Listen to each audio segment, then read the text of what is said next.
Yes, sir. Yes, sir. Yes, sir. One time for the one time. Yes, man. Hit boy on the track. And yeah, man, we're back. Coming at you with this is this game 26 to 33. Right? Right. Yeah, man. Fourth quarter of this Atlanta Hawks game here. Pretty much blowing them out as it is, right? Or is that, yeah, it's Atlanta, right? Yeah, and they taking this L, dog. You know what I'm saying? I'm not really gonna show too much of what's going on in this game, especially considering that it's a blowout. It's just kind of self-explanatory. No one can really stop me, right? I have been really editing a lot of footage. I haven't really gotten the time to play, right? And I'm not gonna do it this video, but I figured out that the way I'm going, cause see my issue, I just sound like I'm making excuses. My issue really is that I would just record, right? You know what I'm saying? I wouldn't clip it, and because clipping is good for editing, and I've made videos on YouTube and I've done this before. It's just getting out of the habit of it, so to speak, and putting yourself in a position where you just don't think about, you know, what you gotta do, what you should do, or how you should handle it. So you just, you know, you get lazy with it. You start recording everything, and instead of, like I said, just clipping it. That would have aided my editing process a lot better, and it would have made it so that if I'm super far ahead, I wouldn't have so much work to edit, right? But yeah, I'm like way too far ahead in my career IRL. So I've decided to just stop playing and edit. And just for a few, like maybe for the upcoming games, you'll get them in sequence this video, like up to like game 33. For the next video, and I might, well, I'm not that far ahead, but for the next video, we're not gonna show you the rest of the whole season basically. We're gonna give you maybe about like 14, 15 games.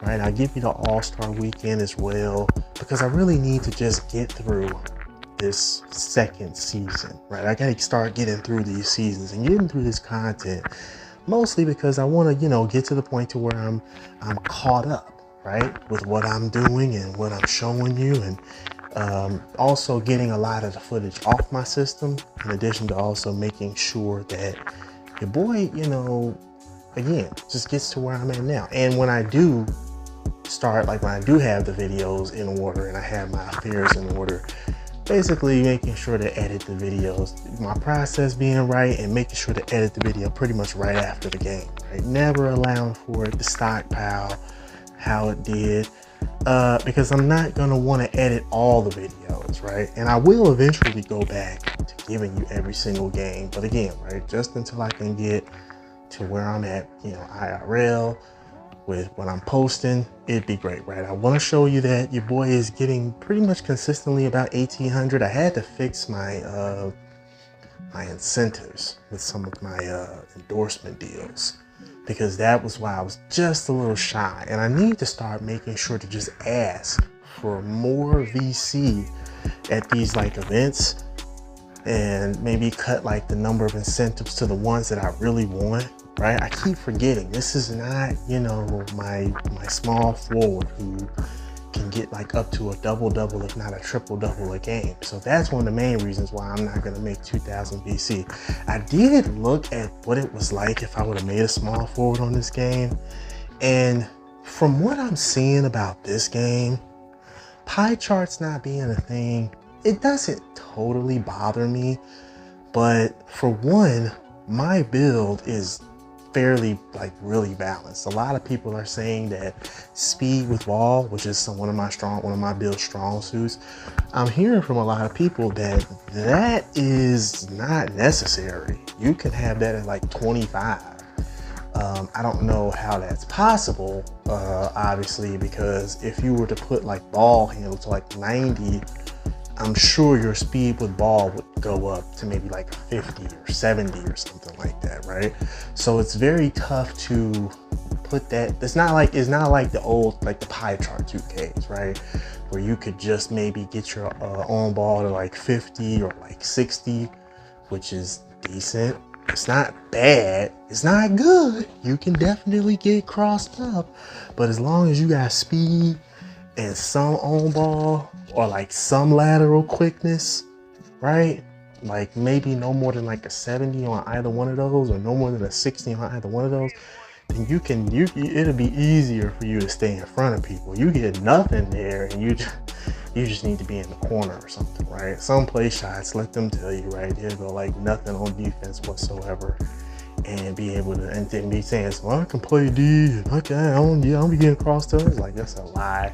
You know you get crossed up if you don't got no defense. You got some defense and you still can't cross up. So it's best to just do what I did, right? 70 on ball defense. But yeah, man, for the most part, the 90 speed with ball, like I said, there's probably no way to avoid it going any higher if you get like a 90 ball handle. But I have 85 ball handle, which gets me Hall of Fame ankle breaker, which is kind of key. You do the Gatorade boost. I do have killer combos and handles for days. I could get those on silver, right? So, you know, you get those badges, right? And, you know, you'd actually be decent. But I'm not really too concerned with any of that stuff, because I realized something. And I don't know if I said or mentioned this, but the realization is that because I don't have PlayStation Plus, I can't, yeah, man, I simply put, can't even play competitive games, right? I'm just basically stuck playing my career. And I said already, this is what I wanted to do. I'm not tripping on it. I just thought that you don't need PlayStation Plus to play Park. I was apparently wrong. So I'm just correcting myself at this point, right? But again, it's neither here nor there, right? Because if I really wanted to play Park, it probably would have been more so on like 22 or 20. 22 was probably like my chance, right, to really become competitive enough and want to play Park and have a desire to play Park, because my desire to play Park is now gone. And in addition to that, I would have been able to create a build that would be fairly overpowered, right? And would also cater to the way I play my career, right? Like a play shot with slash and take. That's basically like this build, right? Basically a playmaking shot creator, but with slash and takeover. And he would have been great. He'd have been versatile. He'd have been able to do everything you see him doing in these games, right? And then he goes to Park and would have had, you know, great playmaking and shooting badges. He could have been a competitive build, and I wouldn't have really never needed to, you know, spend money on the build, because you see how I'm doing this, right? I haven't spent $1 on any of this build, right? It does take you a while on this game to get your overall rating up. I'm not particularly tripping on that. Again, right? It feels more immersive, more realistic. You're really playing in the NBA, or you're really working to be an NBA player. You're really working at it. What I should do for the most realistic, immersive challenge, right, is to put, like I said, put the games minutes on, 12-minute quarters, and then reduce my minutes to 24. And it would probably be the same, right, as, you know, what you're seeing here. I'm almost certain it's not really going to be the same. It would give everybody on the team, right, a chance to actually perform and do well, right? You know what I'm saying? I'm basically just like a 24-minute, you know, superstar. And I'm hopefully usually going to be in like the most clutch moments of the game. I'm really rethinking or thinking about doing that, right, moving forward, right? Again, it would give our team just a little bit more of an advantage to really allow players to do more than just be a part of my show. It's like, yeah, I'm a part, because I had done that at one point in time, right? I had put my minutes down 24. And from what I saw when I did that, and I was playing on 7-minute quarters, it did feel like I wasn't getting enough playing time. I wasn't controlling the game properly. So I don't know. I don't think I'll do that, especially if I want to win games consistently. As you see me rework my incentives for Jordan, the Jordan deal here. That's what's up. And your boy's one player of the month again, right? So I'm feeling it. Time to spend a little bit of VC here. Get that strength up just a little bit, right? Because we're trying to get to that 90 overall, hopefully by the end of the season. That's apparently what I'm thinking is going to happen. 90 overall by the end of the season that way, and then maybe like 99 next year, right? I mean, 3 seasons to go from 60 to 99 overall. Again, right? In most previous years, this stuff happens like within like a season and a half. For me, 3 seasons on a game where they've made everything much more expensive, which I'm anxious to play, right? I've actually, while I've been editing footage, I've been playing my older 2K13, right? 2K13 is like pretty much my favorite 2K. It's the one that when I first graduated high school in 2012, I bought that game, like with my money, right? Because I had a job at the time. I was just working. So I had bought it for my 360. I had 2K12 and I didn't really have plans to buy 2K13, but you know, all my life I'd always been playing like an older game, right? And it was never really an issue for me to play an older game, right? You know, I kind of liked it actually because, you know, I was more of like a GM type, association type guy, right?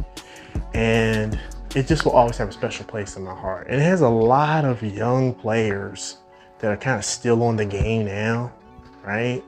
Or on the new 2K or playing in the NBA now, right? Obviously, they're missing quite a few guys, right? They don't have Giannis on 2K13. There are some second round draft picks they're supposed to have, like Draymond Green and Chris Middleton, that are not on the game. I don't know what that's about, but it really doesn't matter to me.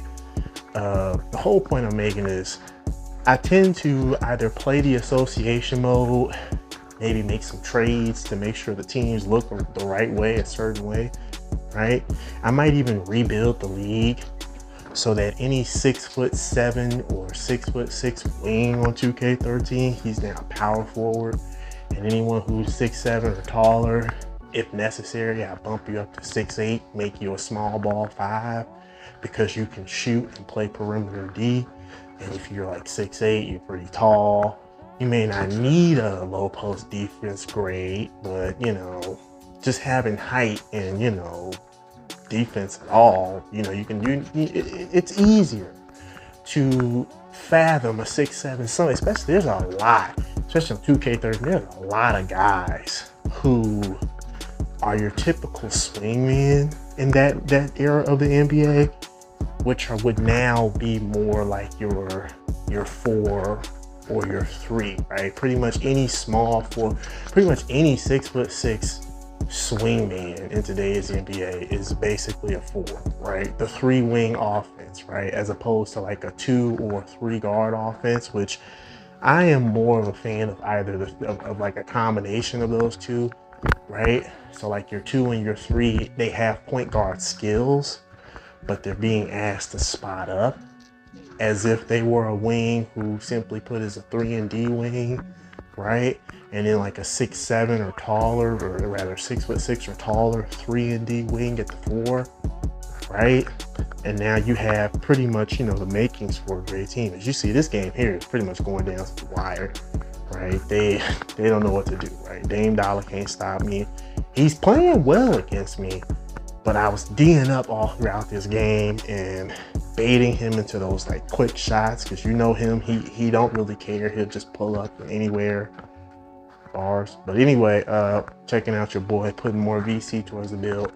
2K13 has just like a lot. I was watching this one dude, Kaizen Kai. He was saying how like 2K13 was just known for like having like all these like role players that could just do anything. You're like 6'6", 83, 80 dunk. These like Gerald Green, Bill Walker, J.R. Smith, Terrence Williams, you know, type swingman that just like had all the skills, could dribble, could do everything, had like crazy vert, you know, so they could do anything. And on the game, like, or like how they said, like on 2K12, Rudy Gay was just like unstoppable for some reason.